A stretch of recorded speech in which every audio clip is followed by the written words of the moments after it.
할렐루야. 오늘도 굿TV에 함께 하시는 여러분들을 예수의 이름으로 사랑하고 축복합니다. 영이신 하나님은 우리를 영적인 존재로 창조해 주셨습니다. 이것이 곧 하나님의 형상이지요.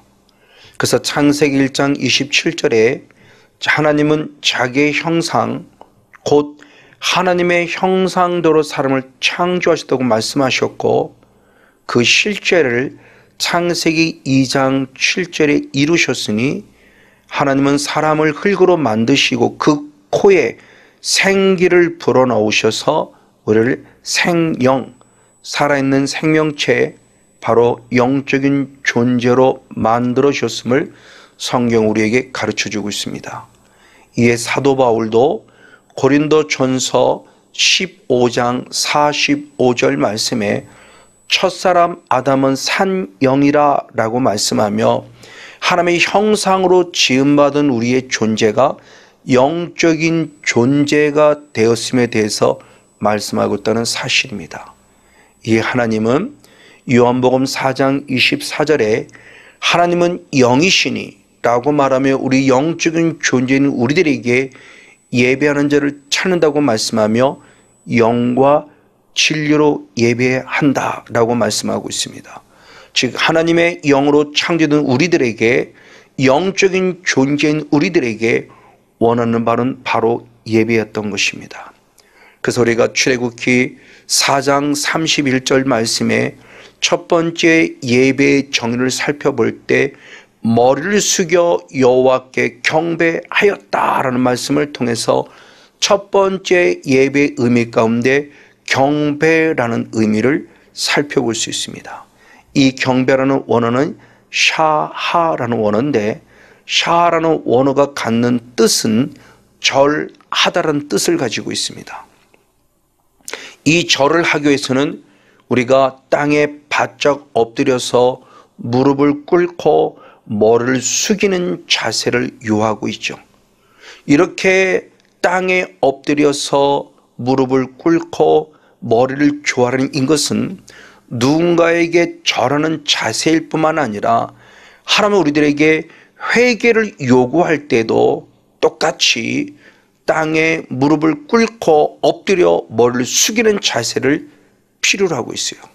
그래서 욥기서 1장 20절의 말씀에 욥의 자녀들이 죽었다는 이야기를 듣고 욥은 즉시로 옷을 찢으며 머리털을 밀고 땅에 엎드려 경배하였다라는 말씀을 통해서 경배라는 예배의 개념을 찾을 수 있으니 나는 철저히 낮아지고 주님을 높여드리는 것인데, 어떻게 낮아지느냐?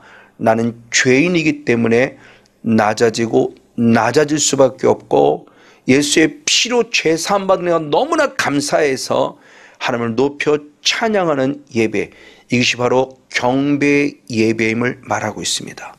그리고 한 단계 더 나아가 바로 출애굽기 3장 12절 말씀에 섬김의 예배를 말씀하고 있으니 하나님이 이스라엘 백성을 애굽에서 구원하는 목적이요, 그리고 모세를 애굽에 보내는 목적으로서 그들을 애굽에서 이끌어내어 이 산에서 하나님을 섬기게 하라라는 것이 주님의 거룩한 뜻이었음을 가르쳐주며, 바로 이 섬김이 두 번째 예배의 의미를 가지고 있음을 또한 알려주고 있습니다. 이 섬기다는 원어는 아바드라는 원어로서 직역하면 일하다 또는 시중을 둘다 또는 봉사하다는 이런 뜻을 가지고 있지요. 그래서 나의 삶이 철저히 죄인임을 고백하며 하나님 앞에 나아가 주님을 찬양하고 경배하는 예배를 드렸다 한다면 이제는 더 나아가 하나님을 섬기는 예배자가 되어야 한다는 사실이죠. 우리의 몸과 마음을 다해서요. 그래서 민수기 8장 11절 한 절 말씀을 통해서 보면은 하나님은 아론을 통해서 레위 사람들을 세워줬을 때 레위 사람들을 요제로 하나님께 드렸다라고 표현해요. 요제라는 것은 흔들어서 드려지는 걸 말하는데 레위 사람 자체가 흔들려졌다는 것이 아니라 그들이 드리는 예물을 12절에 하나님께 그대로 요제로 드려줬고, 그 요제로 드려져서 나 자신이 하나님께 드렸을 때 그것이 여호와께 봉사로 나타난다는 거죠. 그래서 다시 한 번 더 민수기 8장 11절 말씀을 통해서 보면은 레위인들이 여호와께 봉사하였다라고 표현하며 자기 자신을 드리는 이것이 바로 진정한 섬김을 가르쳐주고 있죠. 이에 사도 바울도 역시 로마서 12장 1절 말씀을 통해서 너희 몸을 하나님이 기뻐하는 거룩한 산 제사로 드리라, 이것이 너희 드릴 영적 예배니라고 말했을 때 그 예배라는 원어가 라트레이아의 원어로서 뜻은 섬김입니다. 그러니까 이 몸이 하나님께 온전히 드려졌을 때 바로 주님 앞에 섬기는 예배자가 될 수 있다는 것이죠. 그래요. 경배 예배를 통해서 내가 죄인임을 깨닫고 십자가 앞에 철저히 낮아져서 죄인임을 시인하고 인정하고 고백하여 나를 구원하신 하나님을 높여 찬양했다 한다면, 이제는 섬김의 예배자로서 이 몸과 마음을 통하여 하나님이 진정 기뻐하시고 하나님이 원하시는 것을 무엇인가를 깨달아 알아 그분에게 나의 삶을 드리는 것이 바로 섬김의 예배라는 것입니다. 그런 대표적인 예로 주님께서는 빌립보서 3장 3절의 말씀을 통하여 영적 할례등이 누구니가를 얘기했을 때 첫 번째 성령으로 봉사하는 자다라고 표현했어요. 그 봉사한다는 원어 라트레이아 명사, 라트리오 동사로서 하나님 앞에 일한다라는 겁니다. 그래서 아바드라는 원어나 바로 라트리오라는 원어가 동일한 원어로서 성령을 충만히 공급받은 우리들의 삶은 이 몸과 마음을 통해서 하나님께 온전히 드려지는 섬김의 예배자가 되어야 한다 하는 말씀을 통해서 우리가 지난주까지 경배와 섬김의 예배를 통하여 은혜를 나누었죠. 이제 오늘은 그 두 번째로서 진정한 예배의 정의를 내릴 때 희생의 예배가 있다고 성경은 또 말씀해 주고 있습니다. 대표적으로 역시 출애굽기에서 살펴볼 때 출애굽기 3장 18절 말씀에 여호와께 희생을 드리러 갈 것이다 라고 바로 모세는 당당히 예배된 삶을 선포하고 있습니다. 그러므로 오늘 우리들도 어떤 환경, 어떤 조건에 있든지 가장 중요한 것이 나는 예배 드리러 감을, 나는 예배자임을 누구에게든지 당당하게 선포하는 그런 귀한 일꾼이 되어야 할 것입니다. 그럼 이 출애굽기 3장 18절 말씀이 나오던 배경은 무엇이냐? 우리 지난주에 먼저 말씀을 나눴지만 출애굽기 3장 12절에 하나님을 섬긴다라고 표현한 예배의 개념을 먼저 말씀했죠. 이건 하나님의 거룩한 명령이었습니다. 하나님이 모세를 애굽에 보낼 때 애굽에 보내면서 그들을 이끌어내고 그들을 구원해낸 다음에 이 산에서 나를 섬겨라 라는 하나님의 거룩한 명령을 받고 그는 드디어 애굽을 찾아갑니다. 그리고 애굽을 찾아가서 말할 때 출애굽기 3장 18절에 바로 왕을 통해서 말할 때 모세의 생각에는 주님의 명령인 섬긴다는 의미를 가지고 갔지만 그거 표현할 때는 하나님이 섬긴다고 표현하지 않았고 어떻게 섬기는 거냐 말했을 때 여호와께 희생을 드리러 간다라고 말하며 진정한 섬김이 결국 뭐냐? 그냥 섬김이다라는 것이 아니라 무엇인가 우리에게 거룩한 희생을 드릴 때 하나님이 받으실 만한 섬김의 예배가 됨을 이 모세는 깨달았기에 바로 이게 당당히 선포함 속에서 희생드리러 가야 될 것에 대한 부분을 얘기하며 진정한 예배가 무엇이라는 것을 알려주고 있죠. 결국 섬김의 예배와 희생의 예배는 같은 의미를 가지고 있으며 여호와를 섬기기 위해서는 우리의 또 다른 거룩한 희생들이 필요함을 말씀해 주고 있는 내용입니다. 맞습니다. 그래서 희생이라는 원어를 보면은 자바흐라는 원어인데 이 자바라는 원어를 그냥 직역하면 희생 제물을 잡다, 희생 제물을 죽이다 이런 뜻을 가지고 있어요. 그래서 하나님을 예배하기 위해서는 하나님을 섬기기 위해서는 어떤 희생 제물이 죽어져야만 하는 바로 그런 의미를 가르쳐주는 말씀으로서 바로 이 희생을 드린다는 이 자바흐가 의역을 하면은 바로 제사를 드린다라는 의미도 가지고 있죠. 그래서 출애굽기 3장 18절 말씀을 다시 한번 살펴보면 희생이라는 제목에 대한 개역 개정 성경은 제사를 드리러 가길 원한다라는 고백도 되어지고, 현대인 성경에서는 바로 희생 제물을 드리러 간다 이렇게 더불어 해석이 되어져 있기도 합니다. 이에 사도 바울은 다시 똑같은 말씀을 하셨어요.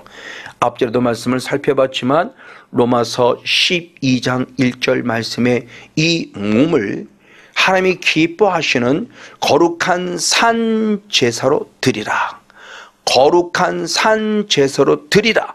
제사로 드리라. 이것이 영적 예배라고 했을 때 그 제사라고 드려진 그 제목에 대한 부분, 그 원어에 대해서 또 다른 모습의 개역 개정은 제물로 드리다 라고 해석이 되어져 있고, 킹제임스 흠정역 번역본에서는 희생물을 드렸다 이렇게 표현되기도 해요. 그럴 때 그 원어가 뒤시아라는 헬라어입니다. 그러므로 결국 자바흐라는 히브리어 원어나 뒤시아라는 헬라 원어는 결국 이게 무엇을 요구하는 거냐? 제사를 드리는데 그 제사를 드리기 위해서는 반드시 희생물이 따라야 한다는 겁니다. 이게 바로 주님을 섬기는 우리의 예배의 거룩한 자셈에 대해서 말씀해 주고 있습니다. 그래서 하나님께서 노아를 믿음의 중심 노아, 모든 사람을 심판하시고 노아를 통해서 새로운 세계를 열어갈 때 방주에서 나온 노아가 최초로 한 행동이 하나님을 예배하는 것이었는데, 창세기 8장 20절 말씀에 노아가 여호와를 위하여 제단을 쌓고라고 말합니다. 그리고 제단에 번제로 단에 드렸다는 표현을 통해서 드디어 단을 쌓았다고 말하는데, 그 단을 쌓았다는 단의 원어가 미즈베 아흐라는 원어입니다. 미즈베 아흐라는 원어는 어디에서 파생되느냐? 바로 앞에서 말씀드린 희생을 드리는 자바흐라는 원어에서 파생된 거예요. 그러니까 자바흐라는 원어는 희생 제물을 죽이는 것, 잡는 것이죠. 어디에서? 단에서. 그래서 반드시 단에서 주님을 예비한다고 했을 때는 분명히 누군가가 나를 위해서 희생 제물이 되어야만 한다는 것을 상기시키며, 진정한 우리 예배가 누군가가 나를 죽었으면 나 역시도 주님을 위해서 희생되어져야만 희생의 거룩한 예배가 되어짐에 대한 부분을 말씀하고 있죠. 이렇게 주님을 예배하기 위해서는 우리가 철저히 희생이 되어야 되는 걸 얘기할 때 이 사실을 잘 가르쳐주고 있는 바로 성경에 5가지의 제사법이 있습니다. 번제라는 제사, 속건제라는 제사, 속죄제라는 제사, 화목제라는 제사, 소제라는 제사가 있는데, 그 가운데 철저히 짐승이 죽어지는 제사 가운데 첫 번째가 바로 번제를 말합니다. 대표적으로 창세기 22장 13절 말씀에 이삭을 대신하여 순양이 준비되어졌고, 그 순양을 이삭 아들을 대신하여 번제로 드렸다라는 말씀을 통해서 아들 이삭이 죽어져야 할 때 아들 이삭을 대신하여 여호와 이레로 양을 준비하셨고, 그 양을 죽인 거죠. 희생 제물로 드림으로 번제 예배를 드렸다라는 말씀을 통해서 누군가가 이삭을 대해서 죽은 희생 제물이 되어졌음을 말씀하고 있습니다. 그리고 또 다른 제사인 속죄제와 속건제 역시도 마찬가지입니다. 이 속죄제를 드릴 때, 이 속건제 제사를 드릴 때 누군가가 나를 위해 죽어야 돼요. 양이 죽고 염소가 죽습니다. 그 죽었을 때 어떤 열매가 있냐? 모든 죄삼이 있음을 가르쳐 줍니다. 그래서 대표적으로 레위기 5장 6절의 말씀을 보면은 우리가 드려야 될 속건제와 우리가 드려야 될 속죄제로 말미암아 우리의 모든 허물을 속죄할지니라 라고 말하며, 이와 같이 번제가, 이와 같이 속죄제가, 이와 같이 속건제가, 귀한 제물, 희생 제물의 또 다른 희생을 통해서 우리의 죄 문제를 깨끗하게 해결해주는 유일한 제사법임을 성경을 통해서 알려주고 있습니다. 그럼 우리들의 삶에도 똑같아요. 그럼 누가 우리를 대신해서 우리 죄 문제를 해결해 주셨을까요? 번제가 속죄제가 속건제가 죄 문제를 해결한 제사법이란다면 예수 그리스도께서 우리를 위해서 한 번 죽으심으로 말미암아 죄 문제를 깨끗하게 해결하시고 하나님의 의를 이루게 하셨으니 고린도후서 5장 21절은 성경은 분명히 말씀하고 있습니다. 죄를 알지도 못하시는 예수 그리스도를 죄로 삼아서 그를 죽이심으로 말미암아 우리를 하나님의 의가 되게 하셨느니라. 아멘. 그분의 거룩한 희생을 통해서 우리가 죄사함의 은혜를 공급받은 것을 말씀합니다. 맞습니다. 이와 같이 희생이 필요합니다. 하나님께 예배드려서 우리의 거룩한 희생도 필요한 거죠. 근데 예수님은 나만 희생되는 것을 원하고 있지 않다는 것입니다. 그러면서 마태복음 16장 24절의 말씀에 내가 나를 쫓으려거든 자기를 부인하고 자기 십자가를 들고 나를 쫓아라. 즉 예수님의 십자가를 따라가야만 진정한 나도 그 삶 속에 살아갈 수 있다는 거죠. 그걸 실제로 실천한 자가 있으니 누구냐? 바로 사도 바울이었습니다. 그래서 그는 갈라디아서 2장 20절의 말씀에 내가 그리스도와 함께 십자가에 못 박혀 죽었나니 이제는 내가 산 것이 아니요 오직 내 안에 예수 그리스도가 사신 것이라고 표현하면서 나의 삶이 그리스도와 함께 십자가에 못 박혀 죽었음에 대한 고백을 신실하게 하고 있죠. 그것도 한 번만 죽은 것이 아닙니다. 고린도전서 15장 31절의 마지막에 말씀해 본 날마다 죽었다는 거예요.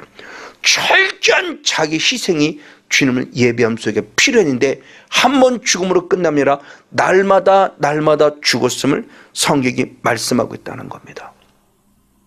그럼 과연 내가 죽었다는 것은 무엇을 말할까요?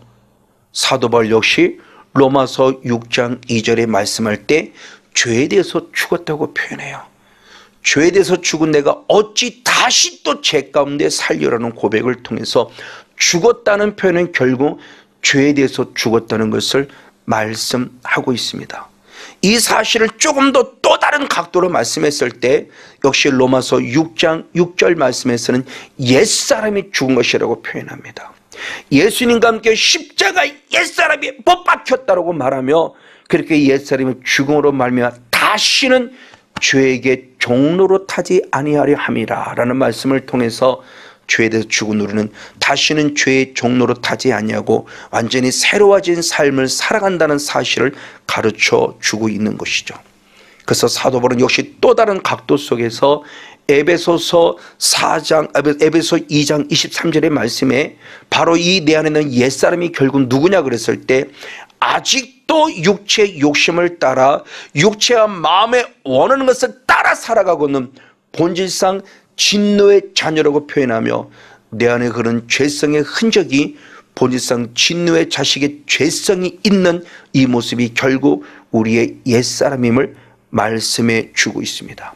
자, 그러면 이 본질상 진노의 자식의 죄성 이건 어디서 온 거냐는 거죠. 즉 육체의 욕심은 어디서 왔을까요?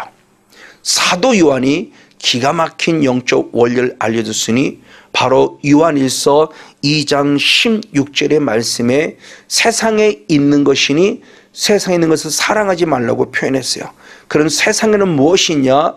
육신의 정욕과 안목의 정욕과 이생의 자랑이 있는 것이니 이것은 아버지께로부터 온 것이 아니요 세상으로부터 왔다라고 표현해줘요. 육신의 정욕, 안목의 정욕, 이상은 육신으로부터 바로 이것이 육신으로부터 왔다. 세상으로부터 왔다는 겁니다. 바로 에덴 동산의 창세기 3장의 사건이죠. 보암직하고 먹음직스럽고 지혜를 먹은 탐스러운 마귀의 미혹의 모습을 말합니다. 그럼 세상은 결국 어디서 왔냐는 겁니다.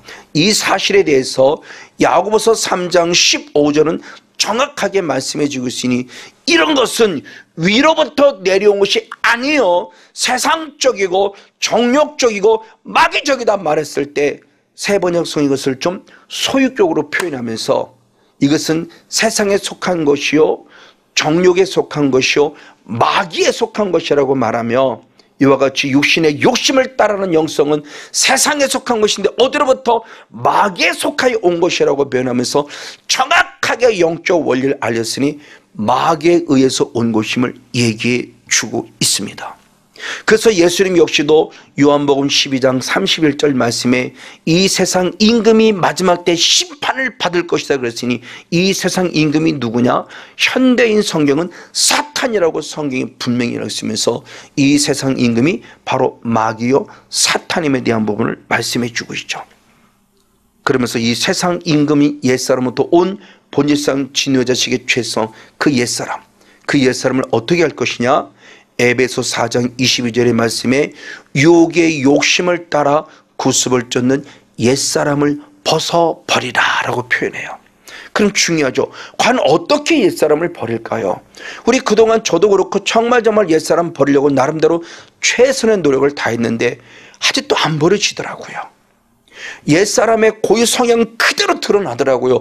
분노하고 짜증내고요. 왜 그럴까? 영적 원리를 알지 못했어요. 그냥 혼의 세계에서 내 다짐으로 옛사람을 벗어버렸다, 옛사람을 벗어 아무리 외쳐보지만 안 된 건데 드디어 되어졌다는 겁니다. 감히 고백합니다. 완벽한 걸 말하는 게 아니에요. 되어져 가고 있는 과정을 말해요. 언제? 마태복음 12장 28절 말씀에 하나님의 성령을 힘입어 귀신을 쫓아내면 이미 하나님의 나라가 너희 안에 이루어졌느니라 말씀하시면서, 영적 싸움을 싸울 때 내 안에 옛사람은 떠나가는 것이다. 죄성은 떠나가는 것이다.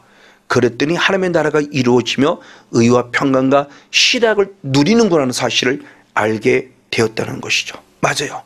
이와 같이 옛사람 영적, 즉 내 안에 바로 더럽고 추한 죄성이라는 부분이 장사되어져야만 합니다. 그럼 이렇게 옛사람이 죽어진다는 것은 결국 무엇을 말하느냐? 로마서 6장 4절이 아주 귀한 걸 말씀해 줍니다.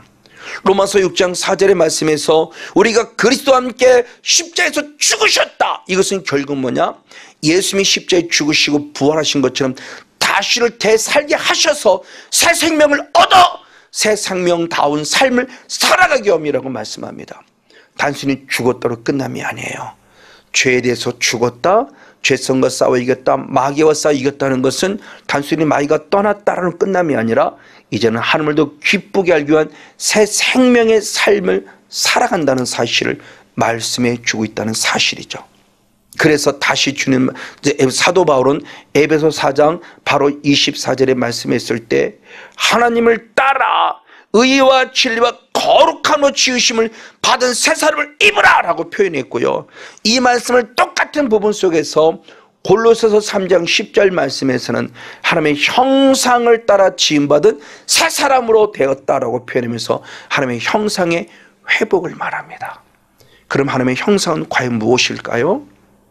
창세기 1장 27절 앞에도 말씀했지만 하나님의 형상을 따라 지음받은 우리들이 결국 누구냐? 영적인 존재가 되었다는 것이죠. 하나님의 본질이 영이시기에 그 영이 우리 안에 들어와 우리를 살려냈다는 거예요. 그래서 우리가 날마다 성령 충만함에 거할 때 주님을 닮아가는 새 사람, 하나님의 형상이 회복되는 삶을 살아갈 수 있다는 것이에요. 맞습니다. 그럼 이렇게 살아가려면 어떻게 해요? 철저히 회개할 때 가능해요. 그래서 사도행전 2장 38절 말씀에 회개하라, 죄사함을 받을 것이요 그러면 성령을 선물로 받으라 그랬습니다. 날마다 새로운 성령을 공급받아야 돼요. 근데 한 번의 성령이라 날마다 새로운 성령.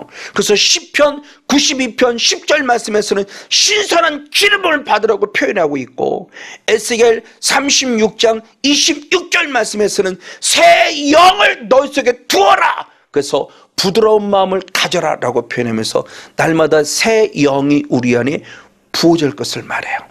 어제의 성령으로 끝남이 아닙니다. 오늘 새롭게 성령을 받아야 한다는 거죠. 기도 외에는 이런 요가 나갈 수 없다는 말씀은 결국 어제 기도한 거 되는 것이 아니라 오늘 새롭게 기도해서 성령을 선물로 받아야 한다는 사실입니다. 그러면 하나님의 형성이 회복된 자의 열매는 무엇이냐?